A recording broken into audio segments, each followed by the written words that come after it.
Some of the most underrated veterans in this country are the ones who already got approved.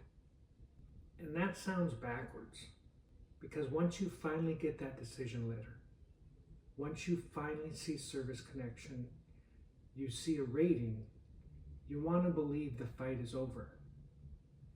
But a lot of times, that approval is only partial progress, not the final answer. And that's where a lot of veterans get trapped.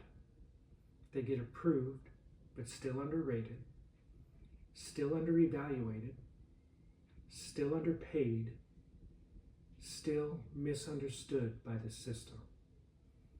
In this video, I want to break down why that happens, what veterans miss, and why an approval is sometimes just the beginning of the real review. Because approved is not always correct. I'm Brian Hughes, and this is the Veteran Benefits Project. This channel is about clarity, strategy, and advocacy for veterans trying to better understand the system they're dealing with. And this topic matters because a lot of veterans think the moment they get approved means the VA got everything right. And sometimes they didn't. The first mistake is simple. A veteran sees the word granted and mentally translates that into, I won. And yes, sometimes that's a real win. But sometimes what really happened is this. The VA acknowledged part of an issue while still missing the full severity of the problem. That means you may have gotten a service connection, but too low of a rating. The primary condition was granted, but the secondary conditions were ignored. The rating was decent, but the effective date was wrong. Or the veteran clearly met a higher level of compensation and nobody ever addressed it. That happens more than people realize. So the first thing I want veterans to understand in this, approval is one thing. Proper evaluation is another. They are not the same thing. There are a few major ways this happens. The VA may recognize the condition, but undervalue how severe it really is. They may focus on one diagnosis and ignore the total functional impact.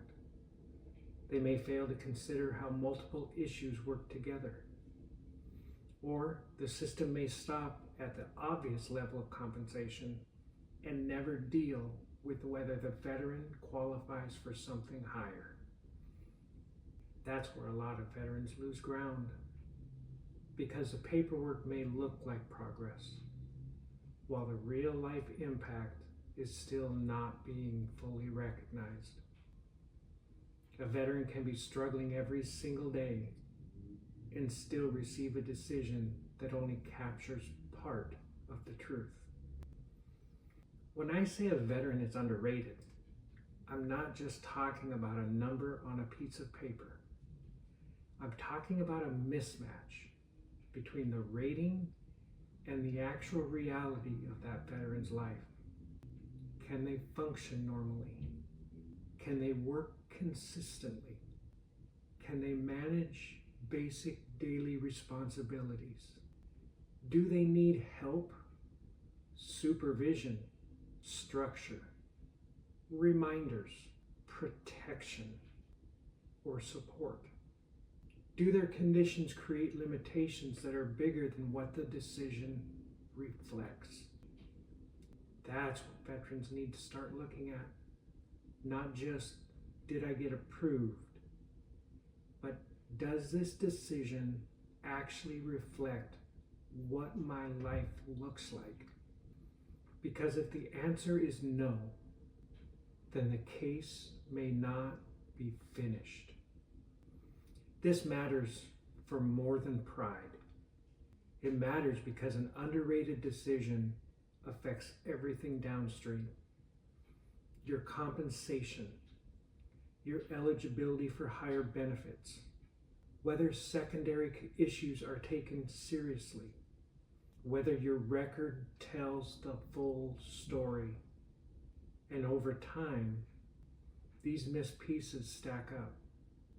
That's how veterans end up spending years inside a system where everyone assumes they were taken care of, but the full picture was never addressed. And that's why this hits hard, because a veteran can look approved on paper while still being shorted in reality. So what should a veteran do after getting approved? Slow down. Read the decision carefully. Look at what was granted, what was denied, what was ignored. Look at the percentage, the date, and whether the decision actually matches the evidence and daily impact. Because too many veterans stop at relief, and I get that. After fighting the system, even partial approval feels like a huge weight off your chest. But relief and accuracy are not the same thing. And if you don't review the decision closely, you may never realize what was left behind. So the message here is simple. Don't let the word approved automatically convince you the system got it right. Sometimes veterans are denied unfairly, but a whole lot of veterans are approved and still underrated. And that can be harder to spot because it looks like a win.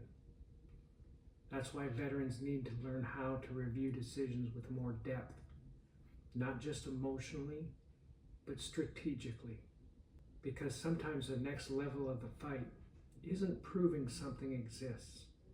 It's proving how serious it really is, how far it reaches, and what should have been done to recognize from the beginning. If that sounds familiar, you're not alone. And that's exactly why I'm building this channel. If this kind of content helps you, subscribe. The goal is simple. More clarity, better strategy, stronger advocacy. I'm Brian Hughes. This is Veteran Benefits Project. Clarity, strategy, advocacy.